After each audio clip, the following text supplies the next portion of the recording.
seluruh rakyat Madura dimanapun berada. Seluruh. Kalau dulu mungkin hanya sebagian yang masih belum paham. Sekarang ini sudah paham semua.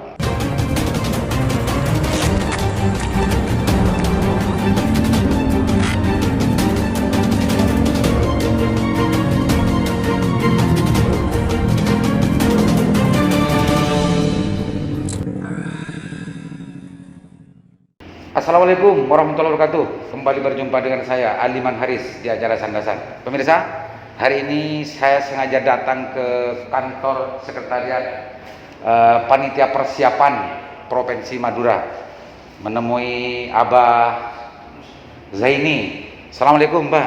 Waalaikumsalam warahmatullahi. Kalau Mbah Zaini ini tidak perlu lagi untuk saya kenalkan karena orang se-Indonesia sudah kenal, pemirsa. Karena sudah kenal. Tinggal kita bagaimana nanti bicara tentang masalah proses percepatan untuk bagaimana Madura provinsi ini segera untuk realisasi dan sampai di mana langkah-langkah sekarang. Mbak, saya dengar dan sudah ramai di media, Mbak, sekarang itu sudah masuk ke tahapan yang sudah mulai langit-mingi katanya orang Madura. Langit-mingi sudah ada salah satu kabupaten di Madura yang sudah siap untuk dimegahkan. Gimana Pak ceritanya, Pak? Ya, oke. Assalamualaikum warahmatullahi wabarakatuh. Salam. Minggu lalu panitia menghadap Bupati Bangkalan, Bupati Pamekasan dan Ketua DPRD Pamekasan. Menyerahkan hasil kajian akademik pemekaran kota Pamekasan. Kajian akademik ini memang permintaan Pak Bupati. Pak Zaini, tolong bikin kajian sebagai dasar saya untuk melangkah. Pak Bupati mengatakan begitu, Pak Ketua DPRD juga mengatakan begitu. Kemudian saya minta bantuan Pak Rektor IAIN Madura bersama Rektor Unira membuat kajian akademik itu. Singkat kata sekitar hampir 3 bulan kajian itu selesai.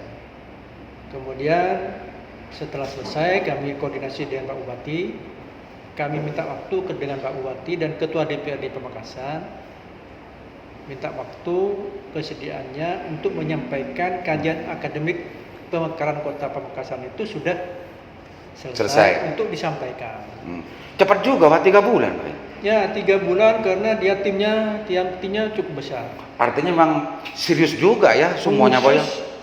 Membuat pemekaran kajian akademik pemekaran kota Pamekasan itu memang dibuat secara khusus, secara bersama-sama untuk supaya lebih cepat lebih baik. Karena itu ditunggu Pak Bupati. Sebagai Pak Bupati untuk melangkah memproses pemekaran itu. Ada indikasinya kan begini Pak, indikasinya dalam 3 bulan kajian akademiknya sudah tersedia, berarti ini salah satu indikasi bahwa sudah masyarakat Madura ini sudah betul-betul ingin banget gitu bahkan untuk bagaimana Madura provinsi itu realisasi kan gitu Pak. 3 bulan Pak. Ya, jadi memang dua perguruan tinggi dan dibantu oleh perguruan tinggi yang lain untuk membuat kajian akademik itu. Jadi dibantu oleh kampus-kampus yang lain selain Unira dan IAIN. Jadi mereka sama-sama membantu mencarikan bahan supaya cepat selesai. Karena Pak Bupati mengatakan ingin secepatnya kajian itu ada supaya segera bisa melangkah. Kemudian diserahkanlah pada hari itu langsung kepada Pak Bupati Pamekasan dan Ketua DPRD Pamekasan. Jadi Ketua DPRD Pamekasan itu bergabung ke pendopo, menerima hasil kajian kita. Kajian yang diserahkan itu. Ya, kajian itu. Mbak, ada juga anggapan dan sandasan di luaran kalau pakai pakem itu, Mbak. Kalau pakai pakem itu kita ini tidak akan 20 tahun lagi tidak akan menjadi provinsi. Ada anggapan semacam karena tahapan-tahapan lewat Undang-Undang Nomor 23 dan 2014 itu banyak sekali tahapan dari 3 tahun ke 7 tahun dan segala macamnya. Itu pun kalau berjalan sebagaimana yang kita harapkan. Bisa saja nanti dalam perjalanannya itu juga ada kendala-kendala. Kalau ditambah itu, tidak ada tahunnya nanti. Abah melihat semua itu bagaimana, Bang? Abah? Ya, yang penting kami berupaya untuk melengkapi persyaratan. Ya. Sesuai dengan permintaannya Mahkamah Konstitusi. Ketika persyaratan itu kita sudah persiapkan, kita juga tidak diam hanya menunggu persyaratan 5 itu. Kemungkinan besar ada jalur-jalur lain. Pak. Seperti yang sering disebutkan, bisa jalur asimetris. Madura khusus atau Madura istimewa. Ya. Ada sebagian para sejarawan mengatakan bisa juga Madura itu dijadikan istimewa. Bisa juga. Seperti Aceh. Kalau Aceh Serambi Mekah, Madura Serambi Madinah. Tapi kembali lagi ini semua tergantung Bapak Presiden. Karena Bapak Presiden lah yang mempunyai wewenang untuk melangkah atau memberikan cara termudah untuk Madura ini. Mohon maaf, Bang. Kalau itu sudah masuk ke Abah sebagai ketua panitia persiapan ini untuk salah satu planning untuk menjadi daerah khusus atau daerah istimewa, langkah-langkah yang dipersiapkan untuk planning yang ini sudah dipersiapkan juga apa gimana, Bang? Nah, itu masih belum karena persiapan untuk pemekaran saja baru saja dimulai gitu, Pak ya. Baru kita mulai. Bisa aja nanti itu bareng-bareng, Pak ya. Bisa juga nanti setelah kita pemekaran ini sudah mulai, kemudian kita melangkah kepada yang planning B ini, planning B. Paket B lah gitu. Iya. Paket B. Kalau Madura ini Pak Ariman ya, Madura ini unik. Semuanya unik. Spesialis unik dan segala macamnya dan lain-lain. Ya. Bayangkan, yang tidak bisa itu menjadi bisa dengan Madura. Maka dari itu saya tetap yakin Madura itu harus jadi provinsi. Lambat atau cepat itu tergantung doa kita semua. Doa para kiai kita semua. Dan semua para tokoh masyarakat Madura lah. Para tokoh masyarakat Madura yang ada di mana-mana. Gitu. Kemarin saya sempat sandasan juga sama Pak Dr. Sapi gitu ya. Kalau planning B yang sebagaimana Abah tadi ceritakan memang sudah ada ide situ bahwa ide itu bukan ide baru gitu ya.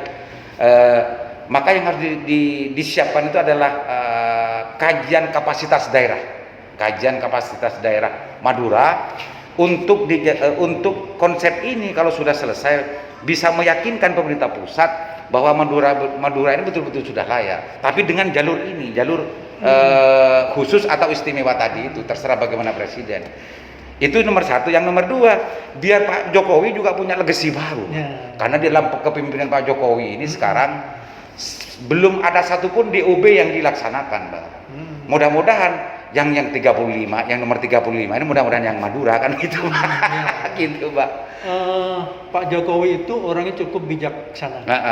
Ya, Pak. Saya yakin kalau kita berupaya untuk paket B tadi, khusus atau istimewa, itu setelah kita pemekaran kota Pamekasan diproses, kita juga bisa membuat atau memproses paket B tadi. Khusus dan bersama gitu, Pak ya. Sama-sama jalan namanya. Ya. Kemudian mana yang paling cepat? Mana yang paling cepat? Kita akan menginginkan yang cepat. Ya. Sekali lagi saya katakan, kalau paket B ini khusus dan istimewa itu kita ajukan kepada Bapak Presiden, barangkali Bapak Presiden bisa mempertimbangkan. Ya. Oh, Madura itu perlu atau mungkin pantas menjadi daerah khusus atau pantas juga menjadi daerah istimewa. Ya. Nah, itu Pak, kalau yang sebelumnya yang Abah sudah lakukan, panitia sudah lakukan kajian akademis untuk pemekaran daerah Pamekasan. Nah, untuk langkah ini menurut Pak Dr. Sapi penting untuk dimulai melakukan kajian kapasitas daerah. Nah, dalam konteks ini Pak Abah sebagai ketua panitia persiapan kan harus juga mengumpulkan orang-orang tokoh-tokoh dan ahli-ahli lagi, Pak. Ya.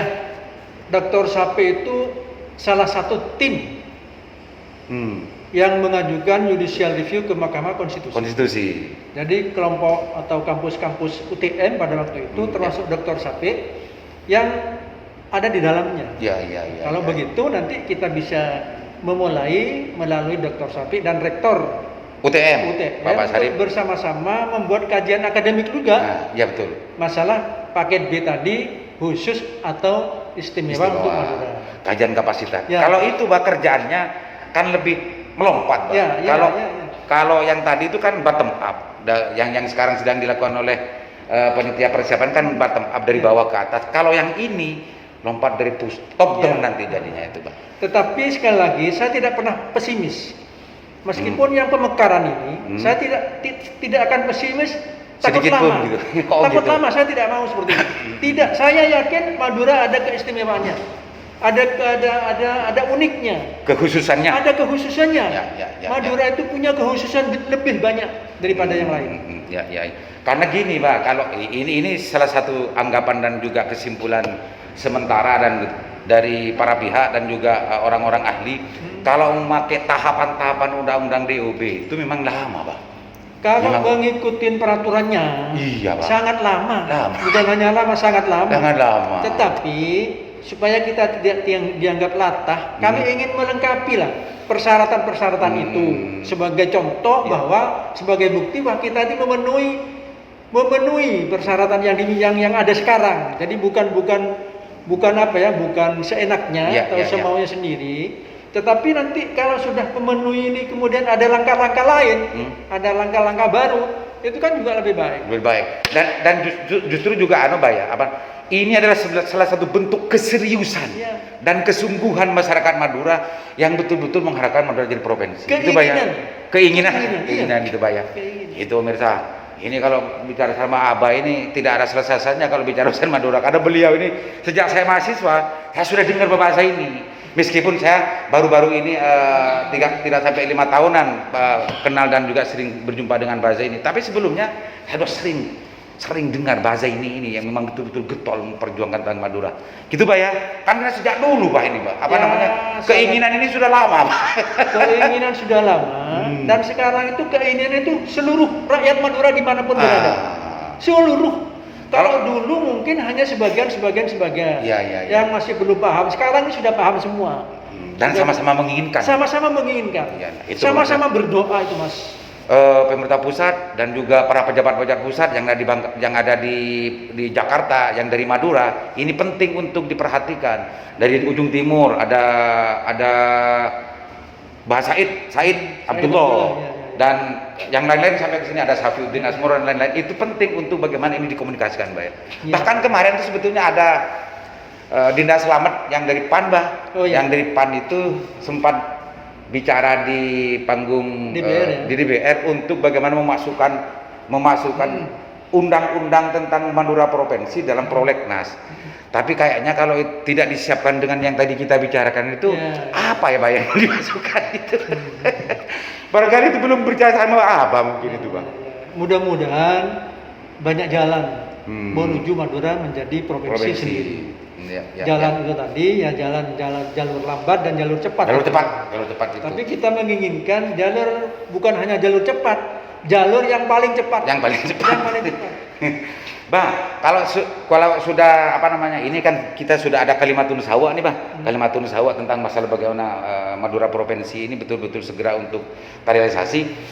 Apa kira-kira setelah ini kapan kira-kira untuk mengkonsolidasi kekuatan-kekuatannya di Madura, khususnya para ahli untuk melengkapi kajian kapasitas daerah itu yang tadi menjadi syarat itu, Pak, kira-kira? Ya, mungkin sekarang kan masih terbentur dengan COVID-19. Tetapi itu buat Madura, buat provinsi Madura tidak ada halangan itu. Jadi, berarti akan segera ini. Tetap akan berjalan karena ini memang sudah menjadi keinginan dan kebutuhan. Ya, kebutuhan masyarakat Madura khususnya agar masyarakat Madura itu lebih sejahtera daripada sekarang.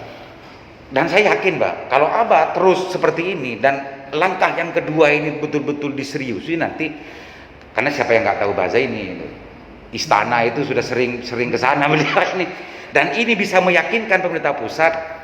Insya Allah ini akan segera, Pak. Kalau ini betul-betul, karena kalau yang plan B tadi itu tidak ribet administrasinya, tinggal bagaimana goodwill politik pemerintah pusat, apalagi nanti Pak Presiden mau membuat legasi baru di Madura kan gitu, Pak. Ya, goodwill itu yang kami harapkan dari Pempus, dari Presiden, dari Bapak Presiden Jokowi, kemudian bisa koordinasi dengan anggota DPR RI atau DPR RI, ketua DPRD RI. Itu tidak sulit, Pak. Karena Presiden itu bisa merubah apapun, Presiden bisa merubah. Undang-undang apapun Presiden bisa merubah. Ya. Kalau beliau menghendaki, kalau beliau berkenan, sebulan bisa jadi provinsi. Itu catat Karena apa? Karena Pak Jokowi itu orangnya baik. Bayangkan membangun tol di seluruh Indonesia. Iya. Seluruh Indonesia. Bentuk perhatiannya Presiden kepada rakyatnya, Pak ya? Sangat memperhatikan sekali. Ini satu bukti, Pak. Ya. Maka dari itu saya tidak pernah gentar, tidak pernah khawatir, tidak pernah was-was tentang provinsi ini pasti jadi. Pak. Saya menginginkan provinsi Madura ini terbentuk waktu masih Presiden Jokowi. Pak Jokowi. Nah, ini pemirsa. Jadi bahasa ini beri keyakinan bahwa Madura provinsi ini terbentuk di masanya Pak Jokowi dan menjadi legasinya Pak Jokowi, Pak ya. Maka dari itu kami akan selalu koordinasi dengan para akademisi, para intelektual, para kampus-kampus yang ada di Madura untuk bersama-sama bersatu padu membuat kajian kapasitas daerah itu tadi dengan doa para ulama dan tokoh masyarakat dimanapun berada. Saya berharap doa itu setiap hari dan setiap malam, mari kita bersama-sama menginginkan berdoa supaya Pak Jokowi ikhlas memajukan Madura, bangsa Madura atau rakyat Madura ini, Pak. Ini mari bangsa Madura ini, karena memang sejarahnya, Pak ya, Madura ini pernah jadi negara. Pernah jadi bangsa, pernah jadi negara. Ini kalau orang tua nyentilnya itu pakai bahasa satu kalimat, bangsa Madura itu sebetulnya nilainya sangat luar biasa, bisa. Itu bahasa ini. Oke, Pak. Ini menjadi salah satu keseriusan, dan Abah saya lihat ada keseriusan untuk bagaimana secepatnya untuk melakukan konsolidasi, mengumpulkan orang-orang yang berkompeten di bidangnya agar konsep kajian kapasitas daerah ini segera untuk realisasi dan itu segera untuk dikomunikasikan ke pemerintah pusat, ya. Jadi kami tidak akan berhenti untuk konsolidasi dengan tokoh-tokoh Madura yang ada di Jakarta. Seperti Pak Said Abdullah tadi. Ya, Pak Said Abdullah. Seperti Pak Mahfud MD, seperti Pak Safiuddin, Kasasi, dan para anggota DPRD Dapil Madura. Seluruh anggota DPRD Dapil Madura itu mendukung kan Madura menjadi provinsi. Mendukung semua. Ya, insya Allah mendukung, Pak. Beda dengan dulu memang. Beda sekali. Maka dari itu tim panitia juga saya ingin bertemu dengan bersilaturahmi dengan Pak Said Abdullah. Karena beliau adalah tokoh nasional yang sekarang partai PDI Perjuangan itu memimpin negeri ini. Yang punya ini ya Pak Said. Pak Said yang punya negeri ini dan juga yang punya Madura kan gitu, Pak. Artinya kalau beliau itu betul-betul nanti berkenan betul untuk bagaimana seperti apa keseriusan dan keikhlasannya memperjuangkan Madura, insya Allah bukan suatu hal yang sulit, Bah ya. Tidak ada yang sulit. Kalau beliau tokoh Madura bersatu. Iya. Madura ingin jadi provinsi, tokoh Maduranya juga bersatu, tidak ada yang sulit. Karena lengkap. Orang Madura itu punya kedudukan yang lengkap di negeri ini. Pak Mahfud dan segala macamnya. Artinya ruang komunikasi itu terbuka semua. Tinggal bagaimana kita mempersiapkan hal-hal yang dibutuhkan oleh pemerintah pusat saja, Pak ya. Dan itu sudah dibuktikan oleh Abah. Sekarang sudah berproses pemekaran di Makassar. Contohnya Ketua DPD RI Pak Lanyala mendukung sekali. Pak Mahfud pun juga mendukung. Pak Mahfud mengatakan Penuhi syarat dulu. Penuhi syarat dulu. Kalau sudah penuhi syarat, melangkah itu minta cepat, minta lambat dan sebagainya kan sudah memenuhi syarat. Pak Mahfud itu sama dengan apa? Halusnya kayak tadi itu bangsa Madura itu sama dengan komentarnya Pak Mahfud ini. Oh, Pak Nyala sudah Pak ya, artinya sangat mendukung terhadap ini, Pak. Pak Nyala itu sangat mendukung Madura harus jadi provinsi. Iya. Karena memang secara ketatanegaraan, Pak, yang mempunyai undang untuk mengusulkan itu memang dari DPD, Pak. Dari DPR. Memang bahkan Pak Nyala dan timnya sudah pernah menghadap Wakil Presiden untuk mengusulkan Madura menjadi provinsi salah satunya. Iya, tapi sekarang masih moratorium, Pak ya. Ya. Tapi semuanya kan kembali ke yang tadi itu, Pak. Meskipun moratorium, meskipun apa, kalau Presiden Jokowi berkenan, tidak ada semua itu. Selesai semua. Ini penting untuk disimak. Alon-alon dan dipikirkan dan disimpulkan sendiri, pemirsa. Ini yang bicara adalah orang tua. Oke, Pak. Saya kira sudah banyak yang kita bahas, Pak ya. Mudah-mudahan apa yang tadi kita sandrasani itu bisa ada segera untuk terkonsolidasi dan konsep kajian kapasitas daerah Madura itu segera untuk sudah siap dan plan B itu segera bisa berjalan, kan gitu, Pak. Oke. Barangkali ada yang pingin lagi untuk lebih ditegaskan tentang masalah Madura provinsi dengan segala tetek bengiknya, silakan, Pak. Barangkali ada yang ingin perlu ditegaskan. Saya tidak ingin berhenti begitu saja dan tidak ingin juga ragu-ragu hanya karena lamban dan lama itu tadi. Saya berharap kepada semua elemen Madura, tokoh Madura, pejabat-pejabat Madura, anggota DPR RI Madura, ulama Madura khususnya, bersama-sama berupaya, berusaha dan berdoa memohon kepada Allah Subhanahu wa taala semoga Bapak Presiden Jokowi itu bisa berkenan mendukung Madura menjadi provinsi. Kalau Bapak Presiden Jokowi sudah mendukung, insya Allah Madura bisa secepatnya menjadi provinsi. Ya. Gitu, Pak ya. Terima kasih. Dan penting untuk diperhatikan oleh semua pihak, kalau di masanya Pak Jokowi ini Madura betul-betul terwujud menjadi Madura provinsi, dan ini adalah salah satunya legacy kepada Pak Jokowi, karena selama 2 periode Pak Jokowi memimpin bangsa ini belum ada satupun daerah otonomi baru yang dibentuk oleh Pak Jokowi, dan mudah-mudahan Madura adalah yang pertama, yang ke-35, yang ke-25 gitu, Pak ya. Mudah-mudahan bermanfaat dan mudah-mudahan didengarkan oleh semua pejabat yang berkepentingan. Assalamualaikum warahmatullahi wabarakatuh. Waalaikumsalam.